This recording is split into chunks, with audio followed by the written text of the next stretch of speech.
Madame Samira Djaider, bonjour. Bonjour. Alors c'est formel, il n'y aura pas d'effacement de dette des promoteurs en SEJ, une décision tranchante, sans appel. Pourquoi elle a été prise, Madame Djaider? Est-ce qu'il y a eu de l'abus par le passé? Parce que réellement, aujourd'hui, il y a un accompagnement des micro-entreprises qui sont en difficulté.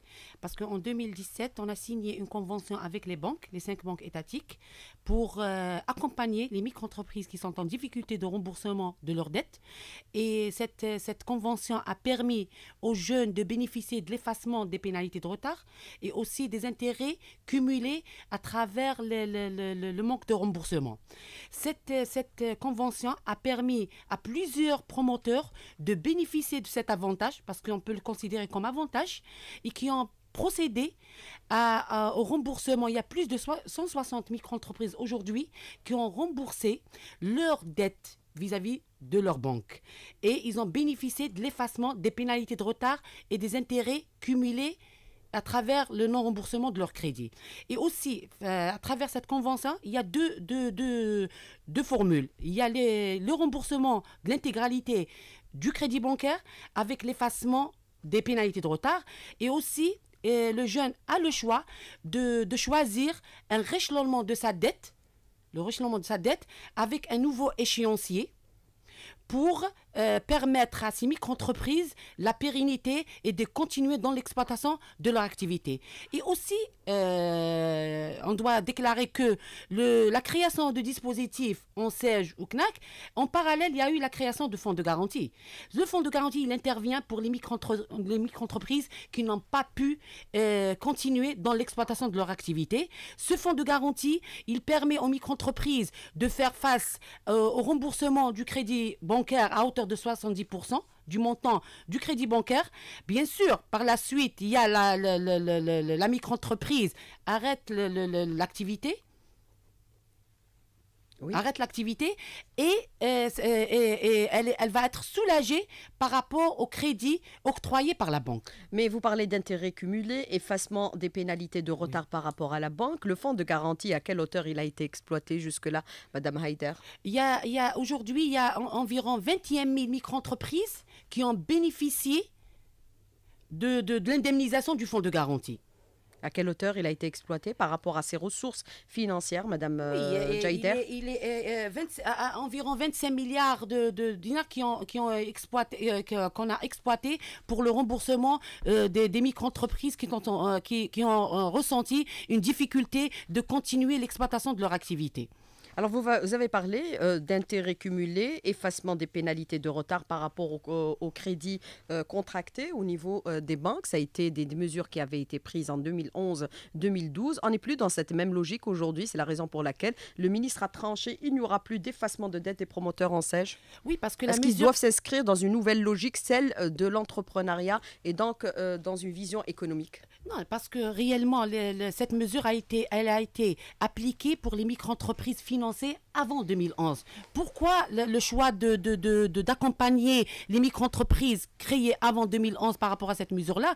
Parce qu'on a constaté réellement les micro-entreprises créées avant 2011 n'avaient pas les mêmes avantages que les micro-entreprises créées à ce moment-là, vis-à-vis, par exemple, le remboursement, la micro-entreprise avant 2011, elle n'avait pas un différé de remboursement de 3 ans. Actuellement, la micro-entreprise, elle bénéficie de 3 ans de différé. Par la suite, elle commence à rembourser son crédit bancaire. Il y a eu la bonification de taux d'intérêt de 100% pour les micro-entreprises créées à partir de 2013. Et les micro-entreprises avant 2011, c'est des micro-entreprises qui avaient à rembourser une partie des intérêts bancaires. Et c'est pour ça qu'on a pris les micro-entreprises financées avant 2011. On voulait les accompagner pour les aider pour la pérennité de leur micro-entreprise. Et ce que je voulais déclarer, c'est que ça n'empêche pas aujourd'hui une micro-entreprise qui est en difficulté de rembourser de se rapprocher de sa banque pour bénéficier d'un rééchelonnement de sa dette, y compris ce qui concerne le remboursement du PNR en SEJ. On favorise toujours l'amiable pour permettre aux micro-entreprises de persister dans l'exploitation de leur activité. Mais vous avez donné quelques chiffres et indicateurs. Vous avez parlé de 160 000 micro-entreprises qui ont remboursé à ce jour leurs dettes. Mais celles qui sont en difficulté, quel mécanisme vous mettez en place pour assurer leur pérennité, À ce jour, pour éviter bien sûr leur disparition, leur mortalité, puisque même le taux de mortalité s'avère être élevé. Madame Jaider. oui, pour les 160 micro-entreprises, par rapport, déjà, il y a eu plus de 2000 demandes déposées au niveau des agences de l'ONCEJ pour bénéficier de cet avantage. Les 160, déjà, ils ont remboursé leur crédit bancaire, ils ont bénéficié de l'effacement des pénalités de retard. Il y a plus de 387 demandes ont été acceptées et ils ont bénéficié d'un réchelonnement de la banque. Ça veut dire qu'il y a presque 500 micro-entreprises déjà traitées et tranchées par les banques pour l'effacement des pénalités de retard. Les autres sont en cours de traitement pour les 2000, pour atteindre les 2000 demandes déposées au niveau des agences bancaires, des agences ONCEJ. Pour ce qui concerne l'accompagnement des micro-entreprises en difficulté, on le fait toujours. Parce que la mission principale de l'agence, c'est d'accompagner les micro-entreprises, même après l'entrée en exploitation de cette micro-entreprise. À titre d'exemple, l'accompagnement aujourd'hui, il ne se fait pas à travers les agences de l'ONCEJ seulement. Il y a tous les secteurs qui accompagnent les micro-entreprises. À titre d'exemple, la création de micro-zones d'activité. Dans les micro-entreprises, à ce jour, environ 150 micro-entreprises a pu bénéficier de terrains, les micro-zones d'activité créées par messieurs les Wali au niveau des wilayas.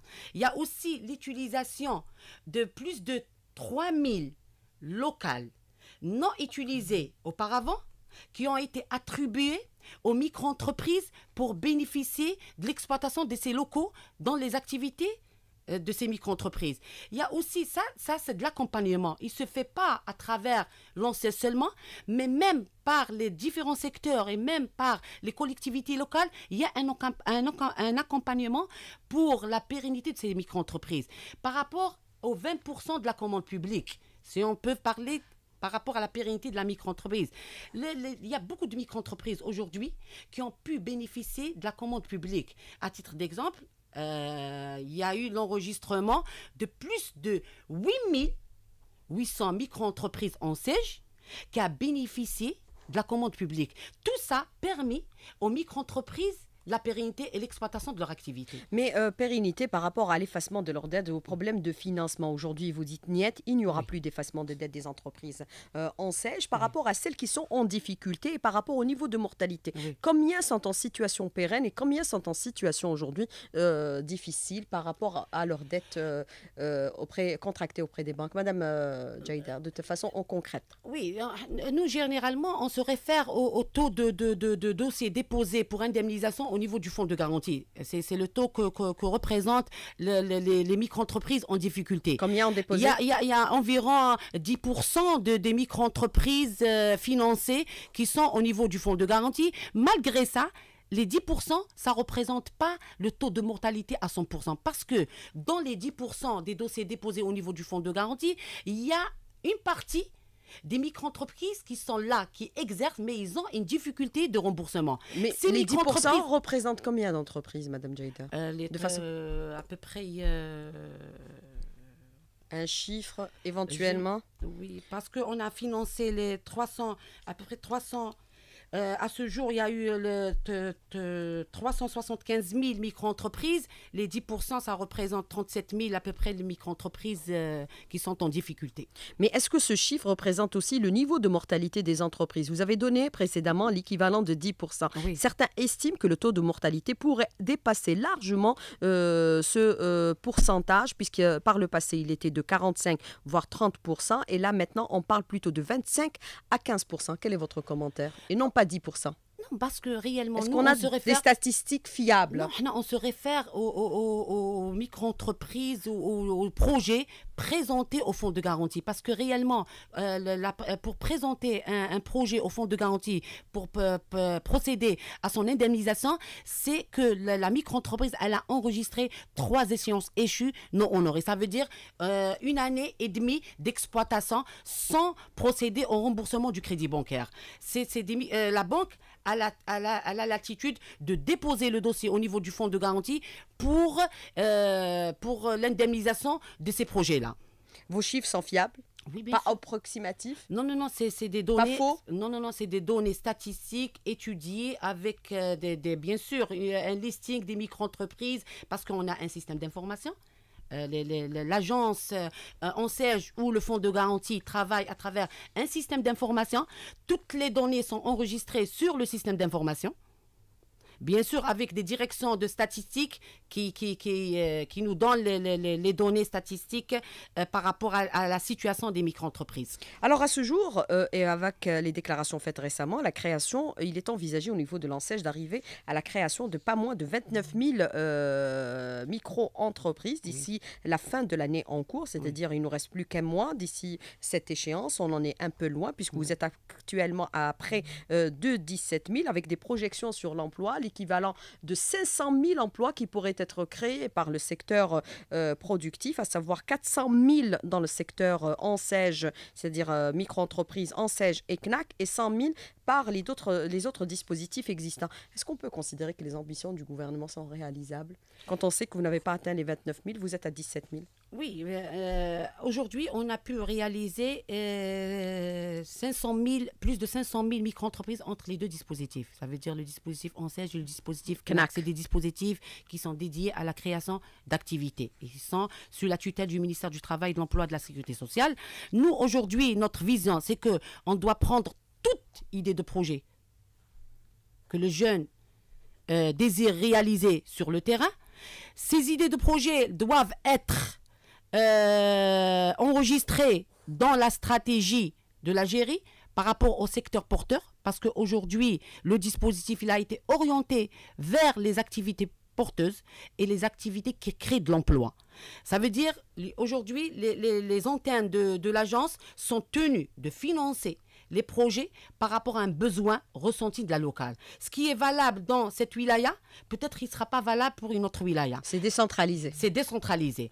Et ils sont tenus de réaliser la cartographie des activités pour bien cibler l'objectif de financement. Mais en termes de création d'emplois, on parle de 400 000, c'est jouable? C'est possible? Pour la création d'activités, si on prend... d'emploi. Je parle d'emploi aussi. Oui, d'emploi. La création d'activités, elle ramène la création d'emploi.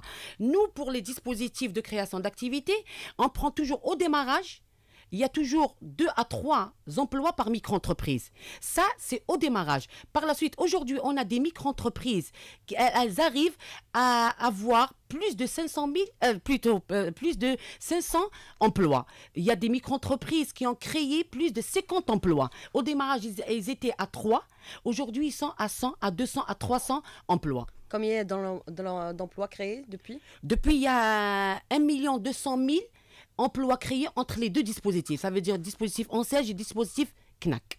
Alors, Madame Samira Jaider, moi, je voudrais revenir un peu avec vous sur certaines statistiques, certains chiffres que vous avez communiqués. Vous avez parlé entre les deux dispositifs CNAC et ANSEJ. Depuis leur création, il y a eu pas moins de 1 200 000 emplois créés, avec 512 000 micro-entreprises en activité, avec un taux de mortalité que vous avez estimé la dernière fois pour l'ANSEJ, équivalent à 10%. Est-ce que vous penchez aujourd'hui sur les causes de mortalité des entreprises, de ces micro-entreprises? Bien sûr, depuis toujours, les difficultés rencontrées par les micro-entreprises, on les prend en considération et à travers ces difficultés qu'on oriente la création d'activités. Les difficultés essentielles, c'est quoi? Des fois, il y a les difficultés par rapport aux locaux. Et c'est par rapport à ça qu'on a pu décrocher l'attribution des locaux pour les micro-entreprises. Et la création de zones d'activité spéciales pour les micro-entreprises parce que c'était une des difficultés rencontrées par les micro-entreprises au niveau local. Il y a aussi la difficulté par rapport à l'obtention des marchés. Et c'est par rapport à ça qu'on a pu intégrer, l'État a intégré les 20% de la commande publique pour aider les micro-entreprises à survivre et être en exploitation durant tout le parcours de cette micro-entreprise. Mais est-ce que vous prenez en considération tout cet environnement de l'entreprise pour essayer de l'améliorer? Qu'est-ce que vous faites au niveau des pouvoirs publics, Madame Jaider? Bien sûr, au début de la création de ce dispositif, l'ANSEJ, c'est elle qui décide par rapport au financement des projets. Après 2008, il y a eu la création des comités au niveau de chaque wilaya parce que l'expérience de ce dispositif nous a permis de voir de près que les acteurs locaux doivent participer et ils ont un mot sur la décision de financement des projets au niveau local. Parce que ce qui est valable pour cette wilaya n'est pas valable pour une autre wilaya. Chaque wilaya a ses spécificités qu'on doit prendre en considération pour l'accompagnement de la création d'activités et aussi ce qu'on doit développer dans chaque wilaya. C'est pour ça qu'il y a eu la création de ces CSVF qui tranchent sur les projets des jeunes présentés par les jeunes. Mais par rapport à cette question de la commande publique, les 20% octroyés par les pouvoirs publics pour permettre de booster la micro-entreprise, certains disent que même s'ils bénéficient de projets de commande publique, ils ne sont pas payés dans les délais. Il y a le problème justement de paiement. Même si vous avez des entreprises de nettoyage au niveau des collectivités locales qui n'ont pas été payées à ce jour. Madame Jaider. Mais ils arrivent par la suite, ils vont les régler. Mais quand vous êtes payé 5 ans, 10 ans après, vous perdez de l'emploi et de l'argent. Même par rapport aux banques, si cette micro-entreprise, elle a une difficulté pour rembourser son crédit bancaire ou pour rembourser son prêt ANSEJ, on prend en considération que cette micro-entreprise, elle a décroché des marchés et elle n'a pas encore été payée pour faire face à ces remboursements. On lui donne le temps qu'il faut pour récupérer l'argent et rembourser ses crédits. Mais aujourd'hui, la décision elle a été décentralisée au niveau local, alors qu'à un moment donné, à la création de l'ANSEJ, tout était centralisé au niveau de la direction de l'ANSEJ. C'est la raison pour laquelle on s'est retrouvé avec, bien sûr, la ruée des jeunes vers le transport en commun, que vous avez arrêté depuis pratiquement 2008. Est-ce qu'au démarrage, il y a eu des erreurs d'appréciation par rapport à la gestion de l'ANSEJ? Madame Jaider, vous êtes à l'ANSEJ depuis longtemps? Oui, déjà l'expérience à l'ANSEJ nous a permis de constater réellement, c'est vrai, il y a eu un embourssement par rapport aux jeunes d'aller vers l'activité de transport. Pourquoi ce choix vers déjà par rapport à la disponibilité des locaux, parce qu'auparavant il y avait une difficulté pour avoir un local pour créer une micro-entreprise sédentaire. C'est pour ça les jeunes... L'indisponibilité des locaux, plutôt. C'est ça, l'indisponibilité et la difficulté de réunir l'argent pour louer un local. Et à travers cette difficulté, dans l'ANSEJ a intégré une nouvelle mesure, c'est une nouvelle plutôt une aide supplémentaire, c'est le PNR loyer. En 2011, on a intégré dans la loi de l'ANSEJ un PNR supplémentaire qui est appelé PNR loyer. C'est une aide supplémentaire de 500 000 dinars qui est dédiée à la location du local pour permettre aux jeunes d'aller vers la création d'activités sédentaires. Ça veut dire pour éviter d'aller vers l'activité de transport. Et c'est pour ça qu'on a arrêté le financement des transports, bien sûr, parce que c'est un secteur qui a été saturé, et l'orientation des jeunes vers des activités de production, l'agriculture. Aujourd'hui, le premier secteur classé par rapport aux statistiques de l'ANSEJ, on trouve l'agriculture, on trouve l'industrie, il y a aussi le BTPH et aussi les TIC. En 2011, les TIC représentaient 1% des projets financés. Aujourd'hui, les TIC représentent 6% des projets financés. Il y a une amélioration, c'est vrai, parce que aujourd'hui, les jeunes Algériens optent pour les TIC, ils sont optés pour ce domaine d'activité. Mais aujourd'hui, ce qui est relevé, c'est en fonction, bien sûr, des statistiques qui sont fournies par l'ONS, l'Office national des statistiques. Vous avez quelques indicateurs et qui ont été communiqués aussi par l'ancien directeur général de l'ANEM. Vous avez des besoins et des déficits en main-d'œuvre dans certains secteurs qui sont pourvoyeurs d'emplois. Vous avez 500 000 dans l'agriculture et 800 000 pratiquement emplois dans le BTPH. Dans l'agriculture, si on se réfère, vous dites nous favorisons l'agriculture, mais souvent les jeunes désertent ces secteurs d'activité par rapport à la pénibilité. Quel est votre commentaire? C'est vrai ou pas vrai? Non, aujourd'hui, les statistiques enregistrées au niveau de ce dispositif, et on trouve qu'il y a une nette amélioration par rapport à ce secteur-là. En 2011, le secteur de l'agriculture représentait 9%. Aujourd'hui, il représente 22%. Ça veut dire qu'il y a une demande. Engouement. Oui, bien sûr, par rapport aux jeunes. Ils ont compris que le secteur de l'agriculture, c'est un secteur porteur, c'est un secteur qui améliore leur situation et qui peuvent exploiter des activités dans ce secteur-là. Mais est-ce que les entreprises, aussi les grandes compagnies par exemple, sollicitent aussi la micro-entreprise dans certains travaux, certaines tâches? Vous avez la main qui a été tendue par la Sonatrach, vous avez Algérie Télécom, mais est-ce que les autres secteurs sont aussi Bien sûr, on travaillent pour, bien sûr, dans le domaine de la sous-traitance, bien sûr, pour réduire le coût de la bien sûr, la de l'importation? sous-traitance, c'est la sous-traitance. À titre d'exemple, aujourd'hui, le secteur de l'automobile, il est là et à travers les micro-entreprises qui peuvent réaliser la sous-traitance de la petite pièce qui rentre dans l'industrie de l'automobile. Ça se fait? Oui, bien sûr. Le salon de l'emploi en mars 2018, on a concrétisé une convention avec Global Algérie pour la maintenance de la petite pièce à travers les micro-entreprises créées par le dispositif ONSEJ et le dispositif CNAC. Est-ce que les jeunes universitaires s'intéressent davantage à la micro-entreprise aujourd'hui? Parce que si on se réfère aux chiffres, Oui. ils sont 17% sortis de l'université en chômage, le taux le plus élevé à travers, bien sûr, le chômage. Est-ce que la micro-entreprise aujourd'hui permet à ces jeunes de créer des emplois? Oui. Est-ce qu'ils s'y intéressent? Avant les premières années du dispositif, on prenait en charge tout jeune désir créer une micro-entreprise, même celui qui a un certificat de travail, on le prenait en charge et on l'accompagne dans la création d'activités. Ces dernières années, on a orienté le dispositif vers les sortants de la formation professionnelle et vers les sortants de l'université. Pourquoi cette orientation? Parce qu'on doit avoir en face de nous des jeunes qui maîtrisent réellement les domaines d'activité. Et aujourd'hui, le taux de sortants de l'université qui sont venus vers le dispositif ONSEJ, ça représente aujourd'hui les 37% des projets financés, c'est des sortants de l'université et 59%, c'est des sortants de la formation professionnelle. On n'accepte plus un jeune sans diplôme. Ça veut dire, même s'il se présente au niveau des agences de l'ONSEJ, on doit l'orienter vers la formation professionnelle pour acquérir une formation en relation avec le domaine d'activité qui souhaitent réaliser une activité à travers le dispositif ONSEJ. En 2011, le taux des universitaires qui ont créé une micro-entreprise à travers le dispositif ONSEJ représentait 7%. Aujourd'hui, ils sont à 37%. Et 59% de la formation professionnelle? Aujourd'hui, bien sûr. En 2017, la formation professionnelle, c'était 64% et les sortants de l'université représentaient 29% des universitaires par rapport à la création d'activités. L'ONSEJ, elle a opté pour la création des maisons d'entrepreneuriat au sein des universités et au sein des grandes écoles. Cette décision d'aller vers la création, bien sûr, cette création, elle a été cadrée par une convention cadre entre le ministère de l'Emploi et de la Sécurité sociale et le ministère de l'Enseignement supérieur pour créer ces maisons d'entrepreneuriat, pour rapprocher le dispositif ONSEJ pour la population cible qui est les universitaires. Avant de terminer les études, ils doivent réfléchir, ils doivent opter pour la création d'une micro-entreprise dans un domaine bien précis.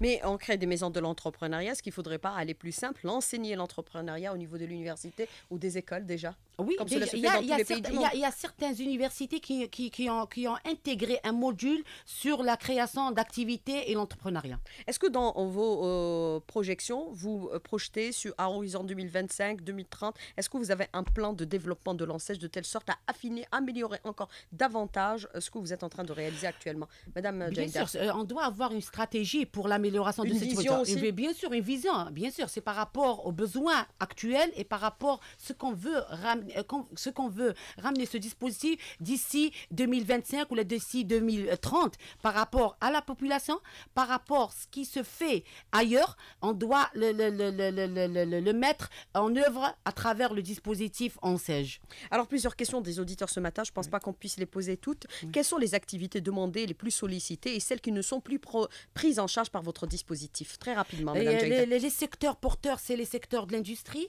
il y a de la transformation, il y a le secteur de l'agriculture, il y a le secteur du tourisme, il y a les TIC. C'est des secteurs qu'on encourage les jeunes d'aller vers ces secteurs porteurs. Et ça n'empêche pas d'avoir des idées de projets qui ne rentrent pas dans ces secteurs-là et on les accompagne. Les secteurs que vous avez totalement abandonnés, les transports notamment? Le transport, on ne finance plus le transport, sauf le transport de voyageurs en cas de besoin d'une localité très éloignée, un besoin ressenti de la locale, on peut accompagner un de projets par rapport au transport personnel. Mais le transport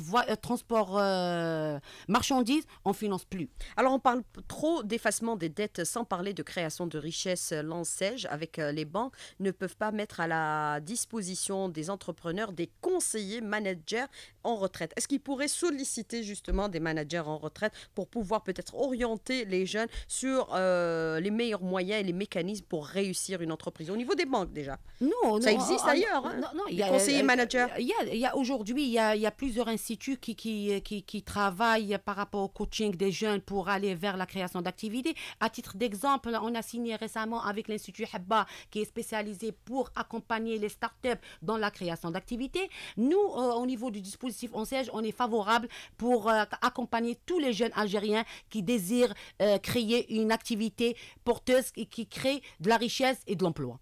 Alors, bénéficiant du dispositif ANSEJ, rembourser le crédit avant la date, c'est très bien. Le problème, c'est que dans l'extension de mon entreprise, le montant affecté ou toléré d'aide et de crédit est plafonné à 10 millions de dinars. C'est donc, ça reste stationnaire, c'est-à-dire il n'arrive pas à effectuer son extension avec le crédit alloué par les banques, qui est plafonné à 10 millions de dinars. C'est vrai, le montant de l'investissement, il est arrêté par la loi. C'est 10 millions de dinars, quel que soit pour la phase nouvelle création, ou pour l'extension de l'activité après l'exploitation. Mais s'il grandit... Mais il y a la possibilité d'aller vers le dispositif ANDI.